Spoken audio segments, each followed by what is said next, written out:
மாப்பிள்ள, நீங்க என்ன சொல்றீங்க? என் தங்கச்சியை நீங்க டைவர்ஸ் பண்ண போறீங்களா? டிவோர்ஸ் பேப்பரை கொடுத்துட்டீங்களா? என்ன மாப்பிள்ள இது? ஏன் இப்படி ஒரு முடிவுக்கு வந்தீங்க? சும்மா என்கிட்ட கேள்வி கேட்டுட்டு இருக்காதீங்க. எதுவா இருந்தாலும் உங்க பொண்டாட்டிகிட்ட கேளுங்க. ஆதர, என்ன ஆதர இது? மாப்பிள்ள டிவோர்ஸ் பேப்பர் அது இதுன்னு சொல்லிட்டு இருக்காரு. நீ மாப்பிள்ள சமாதானம் ஆயிட்டாரு, எல்லா பிரச்சனையும் முடிஞ்சதுன்னு சொன்ன, என்கிட்ட போய் சொன்னியா?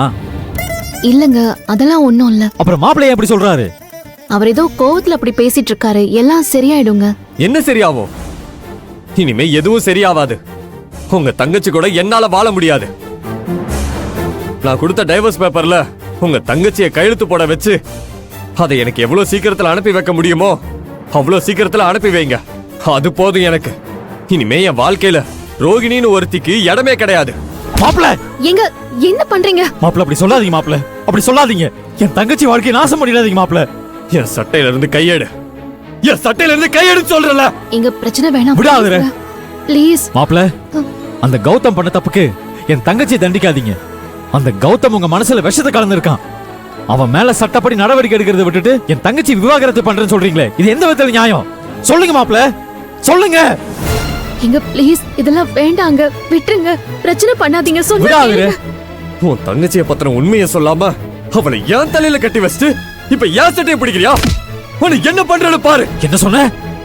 உன் தங்கச்சியோட யோகிதை என்னன்னு எனக்கு தெரியும்னு சொன்ன. என் தங்கச்சியை பத்தியா தப்பா பேசுவேன்? எங்க என்ன அடிக்கிறியா? என்ன பண்றீங்க? விடுங்க. தங்கச்சி கூட வாழ மாட்டேன்னு சொல்றேன். என் தங்கச்சி மட்டும் யோசனை பண்ண பாக்குறேன். சொன்னா கேளுங்க. உன் தங்கச்சி எல்லாம் பெரிய உத்தமியா? மாப்ள,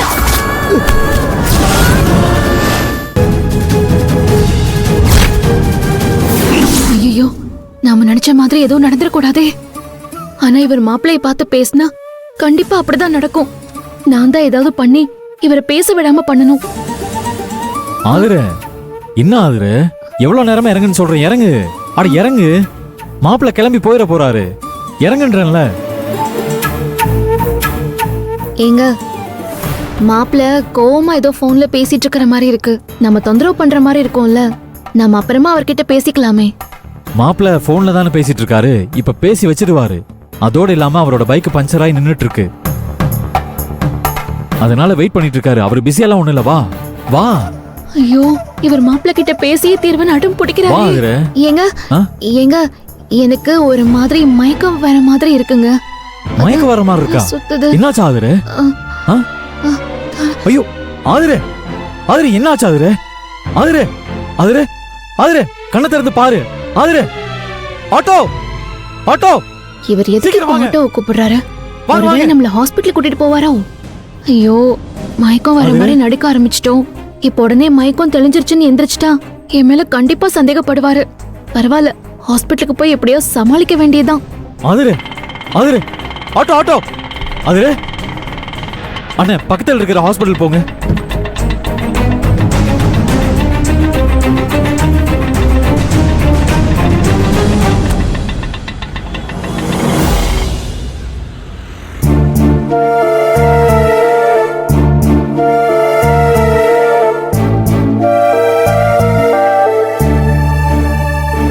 நாம இங்க மயக்கம் வந்த மாதிரி நடிச்சா டாக்டர் கண்டிப்பா கண்டுபிடிச்சிருவாங்க.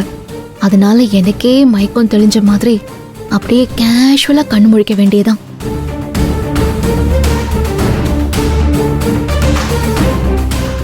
ஏங்க ஏங்க, நான் எங்க இருக்கேன்? இது என்ன இடம்? நீங்களா யாரு? பயப்படாதீங்க, நான் டாக்டர், இவங்க நர்ஸ். நீங்க ரோட்ல திடீர்னு மயக்கம் போட்டு விழுந்துட்டீங்க. உங்க ஹஸ்பண்ட் தான் இந்த ஹாஸ்பிட்டல்ல கொண்டு வந்து அட்மிட் பண்ணாரு. ஓ அப்படியா? என் ஹஸ்பண்ட் எங்க டாக்டர்? அவர் வெளியே வெயிட் பண்ணிட்டு இருக்காரு. எனக்கு அவரை பார்க்கணும். பார்க்கலாம், நோ ப்ராப்ளம். உங்களுக்கு ஒண்ணும் இல்ல, நீங்க நல்லா தான் இருக்கீங்க. சில விட்டமின் டேப்லெட்ஸ் மட்டும் எழுதி கொடுக்கறேன், அதை ரெகுலரா சாப்பிடுங்க. Okay doctor.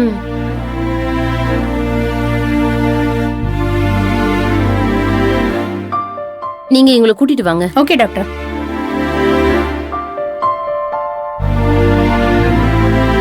டாக்டர், என் வைஃபுக்கு பயப்படுற மாதிரி எதுவும் இல்ல? Nothing to worry. பசி மயக்கத்துல கான்ஷியஸ் இல்லாம கீழே விழுந்துட்டாங்க. மத்தபடி சீரியஸா எதுவும் இல்ல. தேங்க்ஸ் டாக்டர், ரொம்ப தேங்க்ஸ். ஆதிரே, எங்க நான் உங்களை ரொம்ப கஷ்டப்படுத்திட்டேனா? சச்சே அதெல்லாம் இல்ல. என்ன பயப்பட வச்சுட்டு அவ்வளவுதான். டைம்க்கு கரெக்டா சாப்பிடுங்க. இல்லனா இப்படிதான் அடிக்கடி கிடினஸ் கேர்னஸ்லாம் வரும். நான் எழுதி கொடுத்த டேப்லெட்ஸை 1 வீக் ரெகுலரா எடுத்துக்கோங்க. ஸ்ட்ரென்த்தும் ஸ்டாமினாவும் கிடைக்கும். பட் டைம்க்கு கரெக்டா சாப்பிடணும், அது மஸ்ட். எங்க டாக்டர் சொன்னா கேட்டாதானே? டைமுக்கு எப்பவும் சாப்பிடுறதே இல்ல. அதுவும் இந்த ஆடி மாசம் ஆரம்பிச்சிருச்சா, எப்ப பார்த்தாலும் விரதம் வேண்டுதல்னு சாப்பிடாம வேலை பார்த்துட்டு இருக்கா. காலையில இருந்து பச்சை தண்ணி கூட குடிக்காம மத்தியானம் ஒரு பொழுதுதான் சாப்பிடுறது. விரதம் வேண்டுதல்லாம் இருக்கணும் தான். அதுக்காக எப்பவும் இப்படி பட்டினி கிடக்க கூடாது. ஆ, ம், பக்தியா இருங்க, அது மனசுக்கு நல்லது. ம். ஆனா அதே நேரத்துல கரெக்டா நல்ல உணவு எடுத்துக்கோங்க, அது உடம்புக்கு நல்லது. இவங்க என்ன நான் நிஜமா மயக்கம் போட்டு விழுந்த மாதிரியே பேசிட்டு இருக்காங்க. இவங்க டாக்டர் தானா? பரவாயில்ல, எப்படியோ இவரை மாப்பிள்ள கிட்ட பேச விடாம சமாளிச்சிட்டோம். ரொம்ப தேங்க்ஸ் டாக்டர். ம், இனிமே இவங்களை நான் கொஞ்சம் கவனமா பாத்துக்கிறேன். Okay, carry on. ம், இந்தாங்க. ஃபீஸ் எவ்வளவு டாக்டர்? 500. சிஸ்டர் கிட்ட கொடுத்துருங்க. இந்தாங்க. Thank you doctor. Thanks Okay, doctor. Okay madam. வா.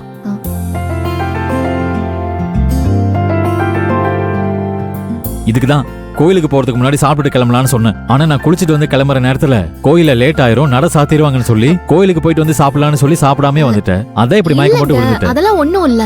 அதெல்லாம் இல்லையா? அப்ப நீ மயக்கம் போட்டு விழுந்ததுக்கு வேற என்ன காரணம்? அது வெயில்ல வந்தோமா, அதான் முடியல, மயக்கம் போட்டு விழுந்துட்டேன். நீ என்னவோ சர்வ சாதாரணமா சொல்ற. ஆனா நீ மயக்கம் போட்டு விழுந்ததும் நான் பதறினதும் துடிச்சதும் எனக்கு மட்டும்தான் தெரியும். ஒரு நிமிஷம் எனக்கு கையும் ஓடல காலும் ஓடல, தெரியுமா? சாரிங்க. சரி விடு, இங்க இருந்து ஒரு ஆட்டோ பிடிச்சு வீட்டுக்கு போயிரு, சரியா? ஏன் நீங்க எங்க போறீங்க? மேடம், நீங்க பாட்டுக்கு மயக்கம் போட்டு விழுந்துட்டீங்க. உங்களை நான் பைக்ல உட்கார வச்சு எப்படி ஹாஸ்பிட்டல் கூட்டிட்டு வர முடியும்? அதனால ஆட்டோ பிடிச்சு தான் கூட்டிட்டு வந்தேன். நம்ம பைக்கு நீ மயங்கி விழுந்த இடத்துலயே ஓரமா நிக்குது. நான் போய் அதை எடுத்துட்டு அப்படியே வீட்டுக்கு வந்துடுறேன், சரியா? சரி ஓகேங்க, நீங்க பார்த்து பத்திரமா போயிட்டு வாங்க. ம், சரி சரி. நான் உனக்கு ஒரு ஆட்டோ பிடிச்சு கொடுத்துட்டு கிளம்புறேன், வா. அதெல்லாம் ஒண்ணு வேண்டாங்க, நான் பாத்துக்கிறேன். நீங்க சீக்கிரம் போய் பைக் எடுத்துக்கிட்டு காலகாலத்துல வீட்டுக்கு வந்து சேருங்க. ம், சரி. நீயும் ஜாக்கிரதையா வீட்டுக்கு போ. கவனம் என்ன? ஓகேங்க. பாய். ம்.